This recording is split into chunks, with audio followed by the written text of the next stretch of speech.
오늘 말씀은 예수님께서 심령이 괴로워서 그 고통을 호소하심으로 시작되는 이야기입니다. 21절을 보시면 예수께서 이 말씀을 하시고 이렇게 되어 있어요. 무슨 말씀을 하신 것이죠? 지난주 본문 내용입니다. 예수님께서 제자들의 발을 씻기시고 너희들도 서로 이렇게 섬기는 자가 되라고 말씀하셨습니다.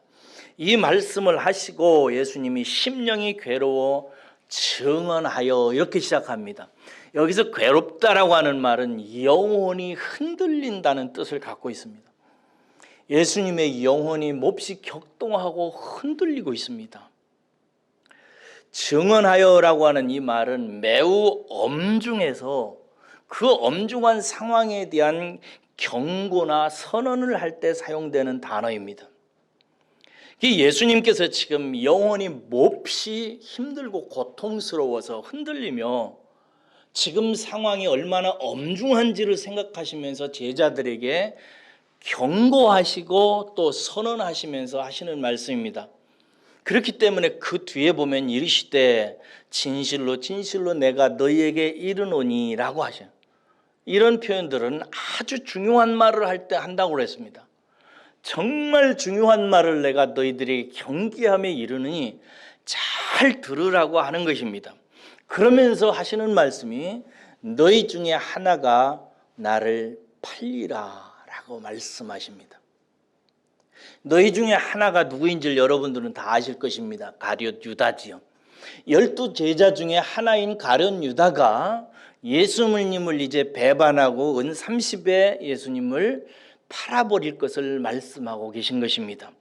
그래서 예수님께서는 이 상황이 너무나 엄중하고 예수님의 마음이 너무 괴롭고 힘들어서 고통스러워 하시면서 제자들에게 이 말씀을 하시는 것입니다. 예수님에게는 12 제자가 있었습니다. 그런데 그 12 제자 중에 한 제자가 그만 잘못되어서 예수 그리스도를 통해서 나타난 복음을 깨닫지 못하고 예수에게서 끊어져 나가고 예수님을 배반하게 된 것입니다. 한 제자가 잘못된 거예요. 여러분, 저는 이런 그 대목을 읽으면 저도 역시 성도를 제자로 섬기는 목회자이기 때문에 이런 말씀이 정말 공감이 갑니다. 목자에게는 성도를 향한 일종의 부모의 마음 같은 게 제게는 있습니다. 열 손가락 중에 한 손가락이 아프면 온 신경이 거기에 가 있듯이 제 마음속에서는 여러분들 중에 어떤 사람이 아프거나 신앙에 무슨 일이 있거나 이러면 제 온 신경이 거기로 갑니다.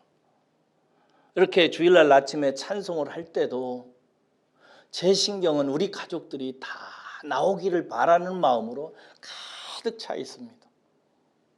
그리고 가끔 눈을 떠서 여러분들을 보면서 여러분들 중에 어떤 아직 나오지 않은 한 사람을 계속 제 마음속에 기다립니다. 지금 이 시간에도 나오지 않은 그 사람이 저는 생각이 나고 그 사람이 무엇 때문에 안 나올까 이렇게 생각합니다. 계속 사로잡혀 있어요. 부모의 마음이지요. 하나님 아버지, 우리 은혜의 숲교회 모든 식구들 한 사람 한 사람을 굽어 살피셔서 끝까지 신앙 잘 생활해서 꼭 알곡들로 천국 갈 수 있게 해달라고. 사랑하는 여러분, 여러분들을 축복합니다. 여러분 중에 한 사람도 예수에게서 떨어지는 일이 없기를, 할렐루야, 예수에게서 떨어지는 일이 없기를 진심으로 바라고 저와 함께 신앙생활 잘 해서 여러분 모두 다 한 사람도 가라지가 되지 아니하고 알곡이 되어서 모두 다 천국 가서 영원한 하나님의 품에서 영생을 누리는 축복을 받으시기를 진심으로 주의 이름으로 축복합니다. 여러분은 모두 다 그렇게 되실 줄 믿습니다. 그러므로 오늘 본문 말씀을 통해서 이 부분에서 저와 여러분들이 예수님이 지금 경계를 하시거든요. 아주 어미로운 상황이라고 말씀하세요. 이것은 제자들을 향해서 주님께서 강조하시는 것이고 오늘 본문 말씀을 통해서 우리들에게 강조하시는 내용이기 때문에 여러분들이 오늘 본문 말씀을 들으면서 삼가 경계하고 깨달아야 될 것을 반드시 교훈받으시기를 주의 이름으로 축복합니다. 먼저 기억해야 될 것은 여러분 따라서 하십시오.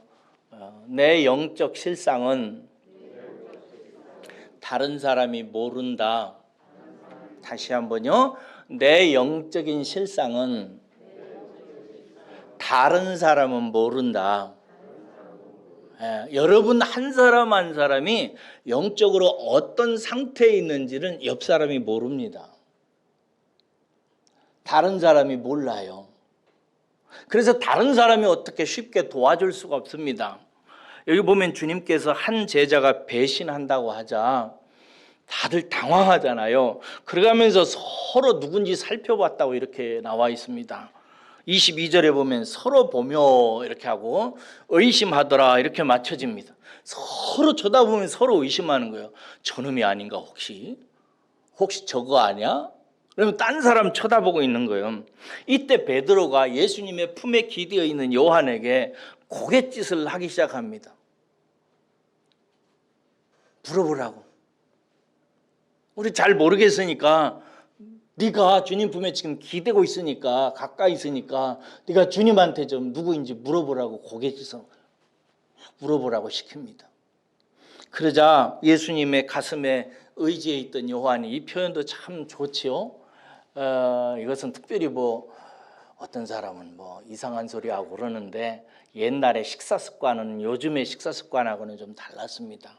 식탁이 요즘 식탁보다 그 동네 식탁은 낮았습니다. 그리고 밥을 먹을 때는 왼쪽이나 오른쪽으로 이렇게 누워서 먹어요.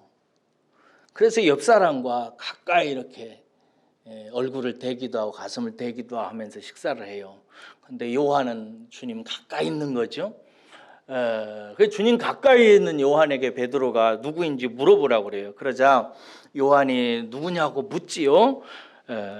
여러분 이러한 제자들의 모습은 유다가 그런 사람인 줄을 모르는 모습을 우리는 발견하게 됩니다.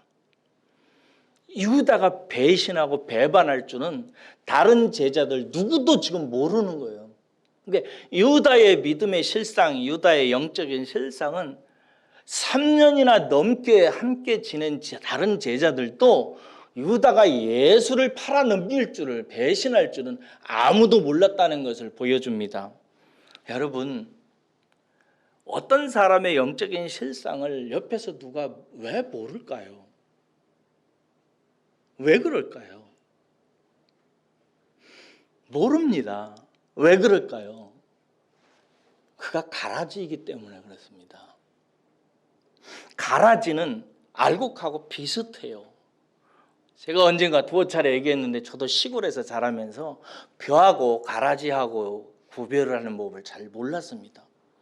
우리 시골에서는 가라지라고 말을 하지 않고 피라고 얘기하죠. 그러니까 어렸을 때 피하고 벼하고는 아주 비슷해요. 나중에 곡식이 나올 때쯤 돼서 이렇게 모양이 현저하게 달라지죠. 여러분 마태복음 13장에 보면은 씨 뿌리는 비유가 나오고 그 씨 뿌리는 비유 뒤에 가라지 비유가 나옵니다. 어떤 주인과 종이 밭에 나가요. 밭에 나가서 둘러보니까 가라지가 올라오는 거예요. 그러다 종이 주인에게 묻습니다. 주인님, 우리가 뿌리기는 알곡을 뿌렸는데 왜 가라지가 나옵니까? 그러자 주인이 말하죠. 원수가 잠을 잘 때 와서 가라지를 뿌렸구나. 그러자 종이 얘기해요. 주인님, 그러면 우리가 가라지를 다 뽑아버리겠습니다.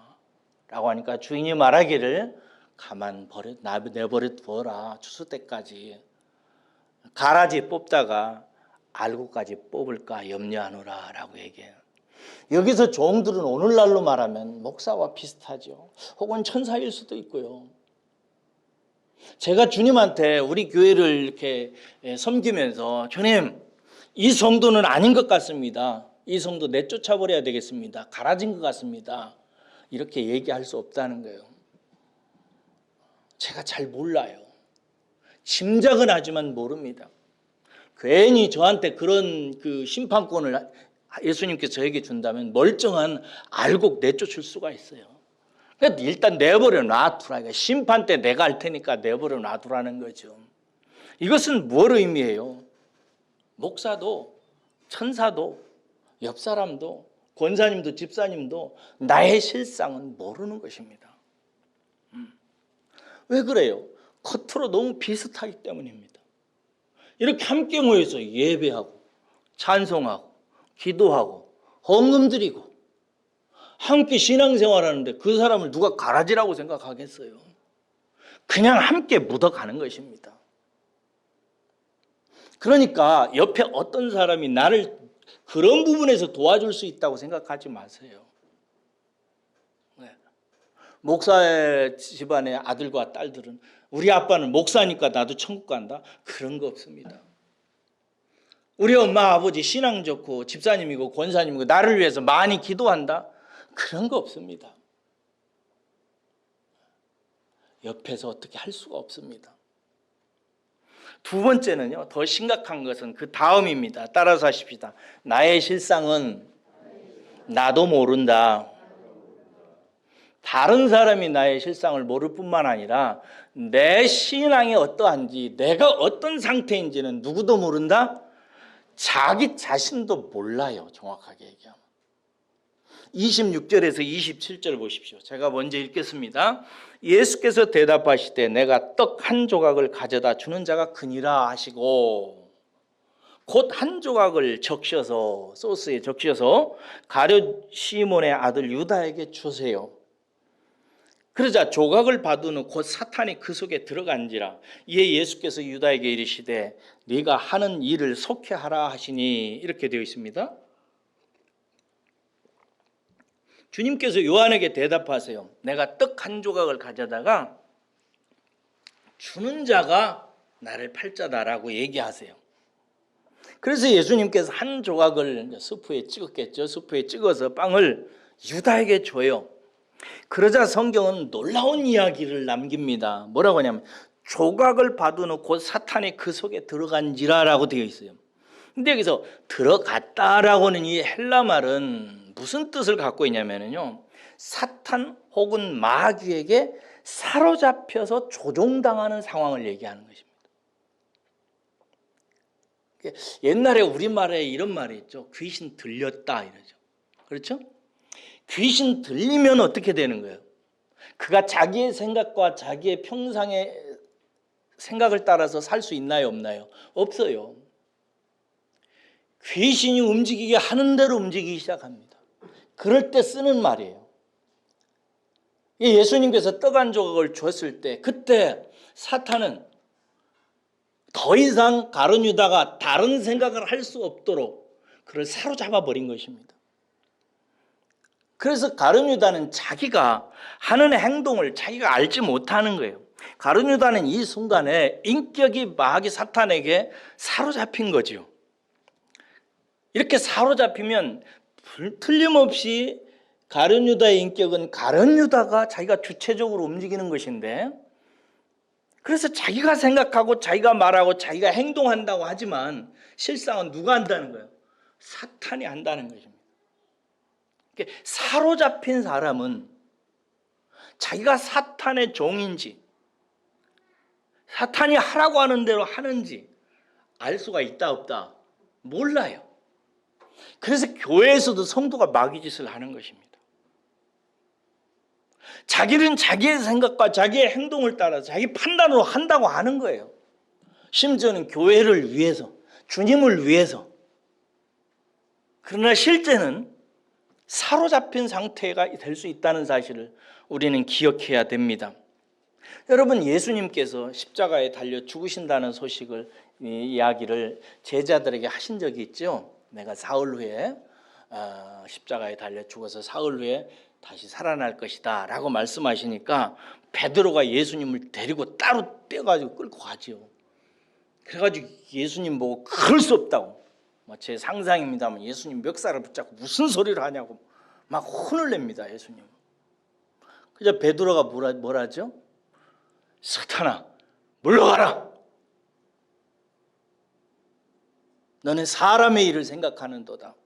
너는 나를 넘어뜨리는 자다라고 말하면서 사탄을 쫓아내요. 여기서 베드로를 보고 예수님께서 사탄아 물러가라라고 얘기하는 실상은 누구 보고 한 거예요? 베드로를 사로잡고 있는 마귀 사탄에게 한 거예요. 베드로는 자기의 본심에서는 예수님을 생각한 거죠. 그렇죠? 예수님이 십자가에 달려 죽으신다는데 얼마나 인간적으로 만류하고 싶고 사랑하니까 했던 거예요. 그런데 예수님은 베드로가 사람의 일을 생각했다고 얘기합니다. 사람의 생각에서는 선한 것 같고 좋은 것 같고 착한 말을 한 것 같지만 실상은 사람의 일을 생각하는 그 베드로의 생각을 통해서 마귀 사탄의 베드로를 사로잡았던 것입니다. 여러분, 제가 하고 싶은 말은 이것입니다. 우리도 마찬가지라는 것입니다. 우리는 베드로처럼 언제든지 사탄에게 사로잡혀 마귀 짓을 할 수 있습니다. 2절 그 앞에 가서 보면은요, 본문 2절 13장 2절에 보면 가룟 유다의 마음이 예수를 팔 생각을 넣었더니 이런 표현이 있습니다. 그렇죠? 누가? 사탄이. 근데 여러분, 우리 이제 성경적으로 풀어서 이렇게 얘기한 것입니다. 마귀 사탄이 가룟 유다에게 예수를 팔아야 되겠다라고 하는 생각을 넣었다 이거예요. 이게 주체가 누구예요? 사탄이라고 이렇게 표현을 해줬단 말이에요. 근데 생각의 주체는 누구예요? 가룟 유다예요. 가룟 유다 입장에서는 어떻게 한 거냐면 자기가 생각한 거예요. 자기가 생각한 거지만 실상은 사탄이 그 생각을, 제가 넣었다라는 말을 지난주에 뭐라고 해석해 줬어요? 뿌렸다, 던졌다, 심었다. 마귀 사탄이 가룟 유다의 마음에 예수를 팔아버려야 되겠다는 생각을 툭 던진 거예요. 뿌린 거예요. 그러자 가룟 유다는 그 말을 쏙 받아들여서 자기가 그렇게 해야 되겠다고 생각하는 그런 과정은 가룟 유다의 생각의 과정이에요. 그저 생각입니다. 그런데 그 생각이 마귀에게 사로잡히는 것입니다, 여러분. 제가 강조하고 싶은 것은 이거예요. 자기 자신도 모른다는 것입니다. 여러분, 이 말을 유심히 들으십시오. 여러분 자신을 안다고 생각하시면 곤란합니다.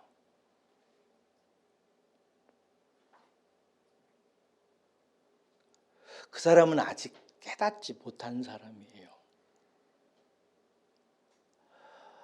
여러분들의 신앙의 실상을 나는 알아, 나는 예수 믿어, 내 신앙은 괜찮아 라고 생각하는 것 주의하셔야 됩니다. 여러분의 생각입니다. 여러분의 판단이라고요.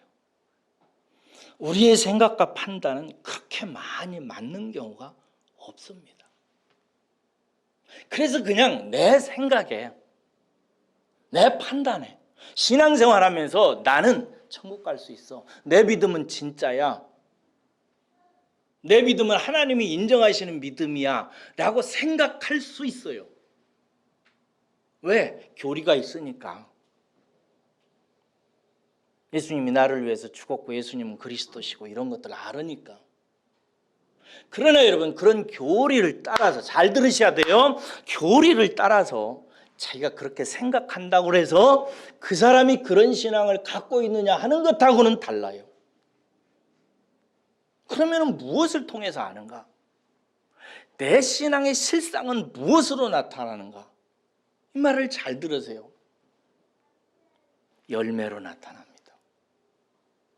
그 사람의 어떠함은 뭘 통해서 주님께서 판단하라고 그랬어요? 열매로 아는 것입니다. 그 나무가 어떤 나무인지는 뭘로 알아라고? 열매로. 좋은 나무는 좋은 열매를 맺고 나쁜 나무 열매는 나쁜 열매를 맺어요. 좋은 나무가 나쁜 열매 맺을 수 없고 나쁜 나무가 좋은 열매 맺을 수 없습니다. 그래서 뭘 통해서 나의 신앙을 가름해야 되냐면 내 열매를 통해서 가름하는 거예요. 열매는 뭐냐면 내 말과 내 행동입니다. 내 말과 내 행동을 잘 보셔야 돼요. 내가 생각하는 내 생각에 빠져 있지 마시고 여러분들의 삶을 보라고요. 그게 여러분들의 신앙의 실상이에요. 첫째, 언어가 중요합니다.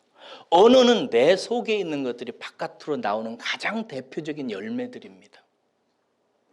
혹시 여러분 마음속에 부정적인 말이나 성경적이지 않은 생각이나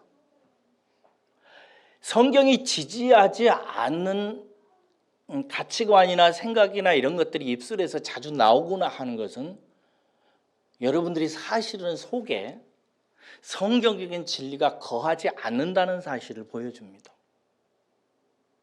일례로 하루 살아가는데요.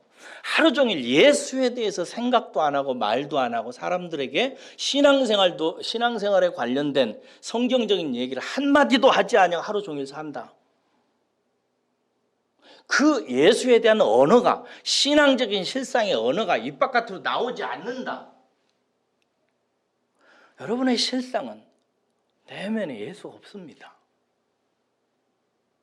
특히 부정적인 말 조심하셔야 됩니다.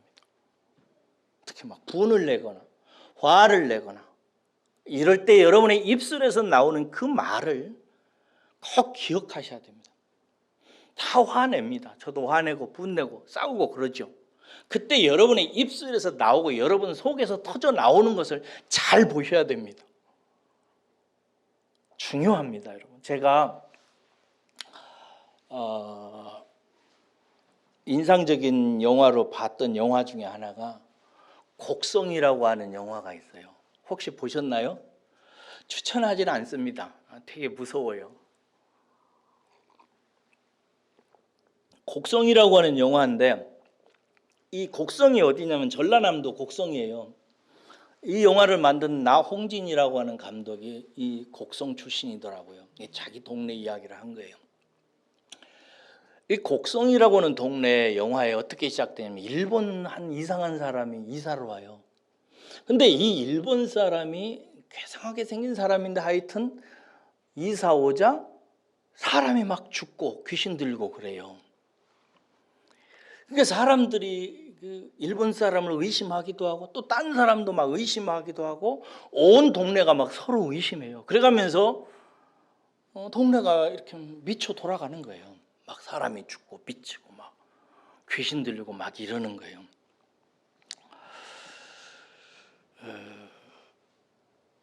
근데 여기에서 중요하게 감독이 얘기하는 게 뭐냐면 마지막에 이제 그 일본에서 온 사람이 얼핏 보기에 마귀 사탄으로 이렇게 보여요. 그래서 이 일본 사람을 죽이려고 막 주인공이랑 동네 사람들이 다 쫓아다니고 그래요. 근데 일본 이 사람이 마지막에 이제 무슨 씬이 나오냐면요. 이 일본 사람을 찾아가는 사람이 하나 있는데 그 천주교 신부예요. 약간 어리숙한 신부인데 이 신부가 일본 사람을 죽이려고 혼자 있는 동굴 같은 곳에 찾아가는데 딱 찾아가니까 그 일본 사람이 막 마귀로 변하는 거예요. 눈이 막 뱀 눈으로 막 변하면서 되게 무서웠어요. 확 변하면서 뭐라고 얘기하냐면 이 신부에게 왜 내 말을 의심했느냐라고 물어요. 왜 내 말을 의심했느냐. 이 나 감독이 맨 처음 영화를 시작할 때 뭐라고 하냐면 예수님께서 부활하셔가지고 제자들에게 나타나서 한 말을 자막으로 놓고 시작해요. 뭐라고 시작하냐면 나를 만져봐라. 영은 살과 뼈가 없나니 나는 있느니라 라는 말을 문구를 놓고 시작해요. 그래서 내가 이 감독이 무슨 감독이 하고 위키니스 그 사전인가 인터넷 찾아가서 검색을 해봤어요. 그랬더니 이 나홍진 감독이 크리스찬이더라고요. 뭘 아는 사람이 어렸을 때부터 어머니가 기도해주면서 자랐대요. 그래서 엄마가 기도해주면 그렇게 마음이 평안했다고.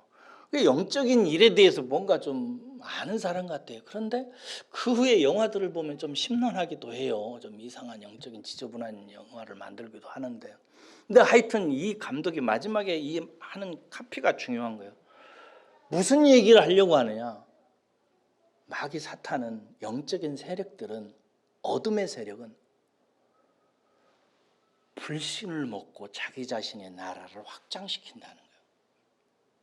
사람들이 의심하는 것, 그 의심, 부정적인 언어, 욕 같은 말들, 서로 의심하는 것, 이런 것들이 내 안에 있으면 있을수록 내 안에, 그 마을 안에, 그 가정 안에 마귀 사탄은 커져간다는 거예요. 여러분들의 언어가 화나고 짜증나고 힘들 때 여러분 속에서 나오는 언어를 보면 여러분의 실상이 어떤지를 드러내줘요. 말이 중요합니다. 여러분들의 말을 보세요. 일단은 일주일 내내 여러분들이 예수에 대한 이야기, 성경적인 이야기, 복음에 대한 이야기를 여러분 입 바깥으로 나오는지 보세요. 안 나오면 그 사람은 실상은, 사실은 마음에 예수가 없는 것입니다. 두 번째, 행동을 보세요. 이거 중요합니다. 예수를 믿었는데 행동이 안 변한다. 여러분의 아들과 여러분의 딸들을 보세요. 남편과 아내를 가만히 보시라고요. 이 사람이 교회를 다니는데 1년, 2년, 3년 됐는데 생각이 변하고 행동이 변하고 습관이 변화되는지 보시라고요. 변화되면은 그 사람은 신앙생활 잘하는 사람입니다. 근데 안 변한다, 그 사람이 신앙생활 안 하는 겁니다. 사실은 다 짜요. 근데 자기 자신은 교리를 믿기 때문에 자기는 나중에 제일 잘할 거라고 생각하는 거예요. 근데 여러분, 야고보서 사도가 뭐라고 얘기해요? 행위가 없는 믿음은 그 자체가 무슨 믿음이라고요? 죽은 믿음인 거예요. 그건 죽은 거예요. 일주일 동안 예수 얘기 안 하는 사람 죽은 겁니다. 그건 그냥. 다른 사람을 만나는데 복음 이야기를 안 한다, 신앙 얘기를 안 한다, 죽은 거라니까요. 그거 신앙생활하는데 예수 그리스도가 접을 붙여줬는데, 돌 감람나무였던 나무가 참 감람나무 가지에 붙여졌으면 몇 년째 돌 감람나무 열매가 참 감람나무 열매로 바뀌어져요? 3년쯤 되면 바뀝니다. 신앙생활을 하면 마귀 사탄에게 있던 사람이 예수에게 접붙여지는 거라고요. 3년쯤 지나면 그의 생각과 그의 가치관과 그의 행동이 변화돼요. 성경학자들이 성도의 변화를 3가지로 말합니다. 첫째는 생각이 변한다고. 두 번째는 가치관이 변해요. 돈 좋아하고 세상 명예, 세상 인기 이런 것들 좋아하던 사람이 하나님 나라의 가치관으로 바뀐다고 얘기해요. 세 번째는 행동이 바뀌어요. 실제로 사는 모습이 바뀌어지기 시작합니다. 여러분, 성경에 주님께서 이렇게 말씀해요. 나더러 주여 주여 하는 자마다 다 천국에 들어갈 것이 아니요 다만 하늘에 계신 내 아버지의 뜻대로 행하는 자라야 들어가리라, 이렇게 돼 있어요. 주여 주여 한다고 들어간다고요? 여러분, 이 사람이 예수님을 향해서 주여 주여 할 때는 주님으로 믿고 생각하기 때문에 그럴 거 아니에요. 근데 주여 주여 한다고 천국에 들어가는 게 아니라 이거예요. 무엇대로 들어간다고? 내 말을 하나님의 뜻대로 행하는 자라 이거예요. 그 뒤에 보면 이런 말씀이 있어요. 잘 들어보세요. 그러므로 누구든지 나의 이 말을 듣고 행하는 자는 그 집을 반석 위에 지은 지혜로운 사람 같으니 비가 내리고 창수가 나고 바람이 불어 그 집이 부딪히되 무너지지 아니하니 이는 주추를 반석 위에 놓은 까닭이요 나의 이 말을 듣고 행하지 아니하는 자는 그 집을 모래 위에 지은 어리석은 사람 같으니 비가 내리고 창수가 나고 바람이 불어 그 집에 부딪히며 무너져 그 무너짐이 심하니라, 이렇게 돼 있어요. 내 말을 듣고 행하는 자가 그 신앙의 집을 짓는데 주초를 반석 위에 놓고 짓는 사람이라. 근데 예수님의 말은 듣는데, 설교 시간에 목사님을 통해서 말씀은 듣는데 행동이 안 변한다. 이 사람은 모래 위에 집을 짓는 사상 누각이라고 하는 자기 믿음의 집을 짓는 거예요. 자기 머릿속에서는, 자기 생각 속에서는 신앙이 있다고 생각하는 거예요. 따라서 하겠습니다. 나의 실상은 나도 모른다. 몰라요, 여러분. 누가 자기의 마음속으로 알겠어요? 그래서 주님께서 실상을 알게 하기 위해서 가르치는 것이 뭐냐? 열매로 그 사람을 판단해라. 열매가 뭐예요? 그 사람 하는 말과 그 사람의 행동이에요. 말과 행동이 안 변한다. 곤란합니다, 이건. 여러분들은 매일매일 날놀날로 변화되시기를 주의 이름으로 축원합니다. 목사들도 마찬가지예요. 목사들도. 거기 마태복음에 보면은 어떤 목사들이 그래요. 예수님께서 너희들은 너희를 준비한 지옥으로 들어가라. 예수님께서 말씀하시니까 이 사역자들이 뭐라고 하면, 주여 우리가 주의 이름으로 선지자 노릇하고 주의 이름으로 귀신 쫓아내고 주의 이름으로 권능을 행하지 아니하였나이까 라고 말해요. 이 목사님들은, 요즘 말로 말하면 목사죠, 이 목사님들은 주의 이름으로 귀신 쫓아내고 선지자처럼 살고 권능을 행했던 사람들이에요. 얼마나 능력 있어요. 요즘 말로 말하면 다른 성도들이 와, 목사님 진짜 능력 있어. 귀신도 쫓아내시네. 저분이 말씀하시고 설교하시고 축복해 주시면 놀라운 일이 생기네 라고 하는 사람들이에요. 그런데 주님께서 말씀하세요. 내가 너희를 도무지 알지 못하느니 너희를 위한 지옥불에 들어가라. 이 불법을 행하는 자들아라고 얘기해요. 목사 스스로도 변화되지 아니하고 바뀌지 아니하고 자기 스스로를 변화시키지 못하면 그거 다 가짜들이에요. 사랑하는 여러분, 가룟 유다 얘기를 하면서 제가 왜 이야기를 하는가? 여러분, 가룟 유다는 예수님께 선택을 받아서 12제자 중에 하나로 부름을 받았어요. 얼마나 큰 은혜를 받았어요. 그렇죠? 근데 가룟 유다는 변화되지를 않습니다. 안 바뀌어요. 가룟 유다는 원래 마음속에 돈을 사랑하는 사람이었어요. 돈을 사랑했어요. 이게 육체의 정욕으로, 욕심으로 가득 찼던 사람이에요. 근데 예수님이 부르니까, 예수님 따라다녀 보니까 예수님이 능력을 행하거든요. 사람들이 많이 모이고, 나중에는 가만히 보니까 예수님 왕 될 것 같거든요. 옳다. 예수님 따라다니면서 예수님이 나중에 이스라엘의 왕이 되면 내가 한 자리 차지하고 나도 부하게 살리라 생각하고 예수님 따라다닌 거예요.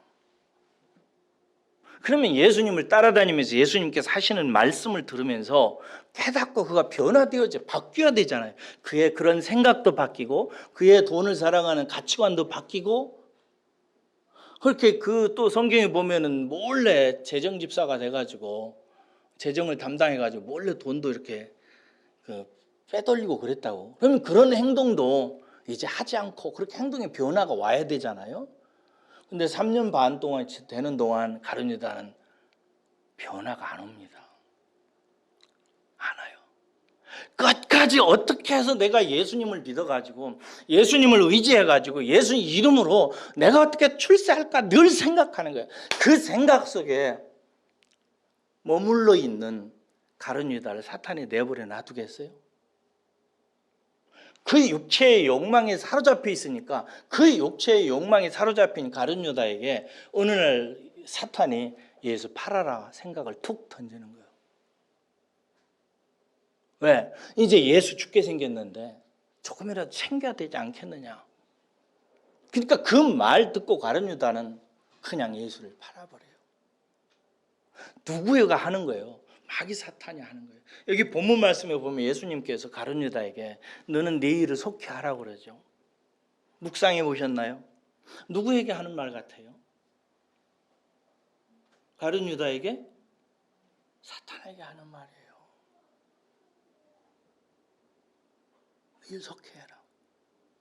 제자들은 못 알아들어요. 아, 저 말은 가룟 유다가 재정집사니까 가서 명절을 위해서 물건을 준비하라는 말인가, 혹은 뭐 가난한 사람 도우라는 말인가, 이렇게 들어요. 예수님과 사단과의 대화예요. 자기 자신이 모르는 것입니다, 여러분. 그래서 신앙생활을 하면서 나의 영적인 실상은 목사님도 모르고 옆에 있는 권사님도 몰라요. 짐작할 뿐이에요. 대략은 알아요. 근데 실상은 몰라요. 진짜 배기는. 그리고 여러분 자신도 나도 나의 실상은 잘 몰라요. 저도 예수님 체험하고 나니까 맨날 죄 짱아찌라고 그러잖아요. 내가 그런 사람인 줄 몰랐다고. 그 자기를 아는 사람이 그렇게 많지가 않아요. 저도 지금 저를 몰라요.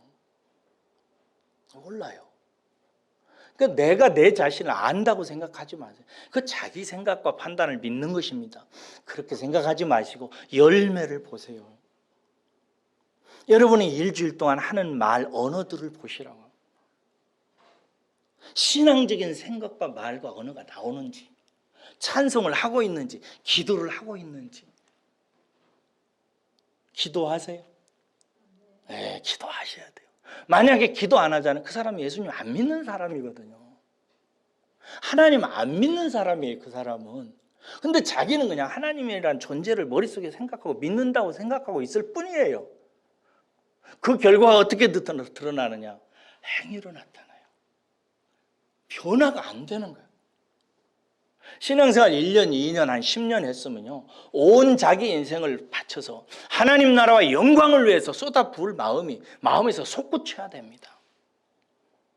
얼마 남지 않은 인생 주를 위해서 살리라. 나 천국 준비하리라. 곧 천국 가시잖아요.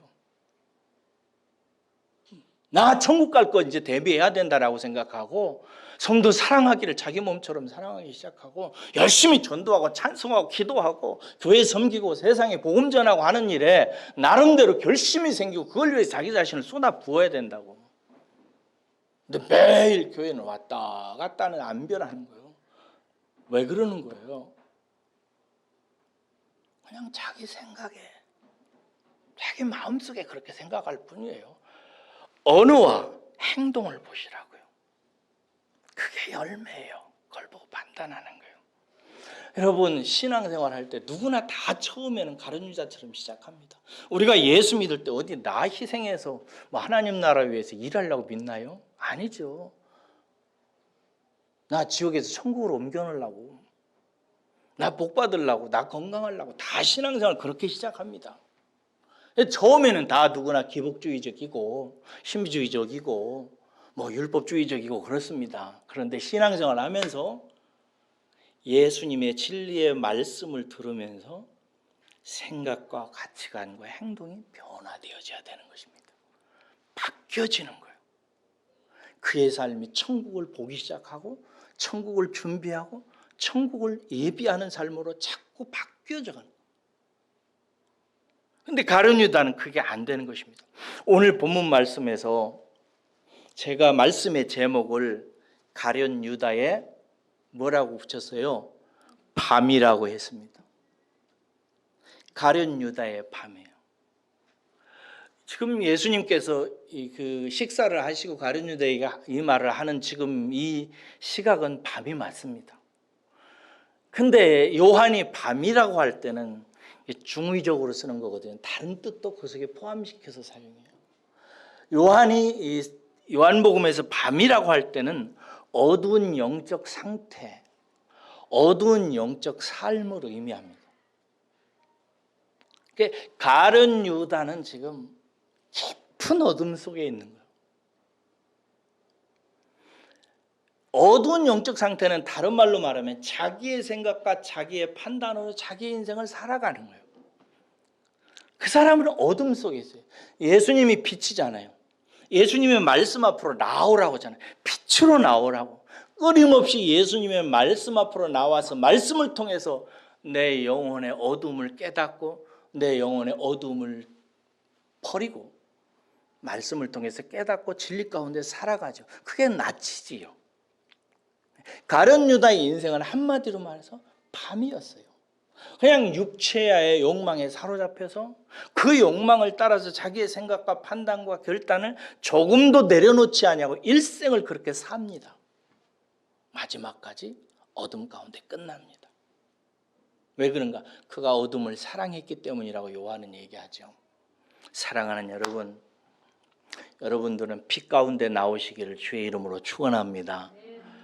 빛 가운데 나오세요. 빛 가운데 나온다는 무슨 말이냐? 빛이신 예수님의 말씀으로 나오라는 얘기예요. 말씀을 보고 깨닫고 말씀으로 비춰보고 말씀으로 인생을 깨달아 가야 돼요. 그래야 그 사람의 인생이 자꾸 밝아지는 거죠. 여러분들이 그런 인생으로 날로 날로 변화되시기를 주의 이름으로 축원합니다. 기도하겠습니다.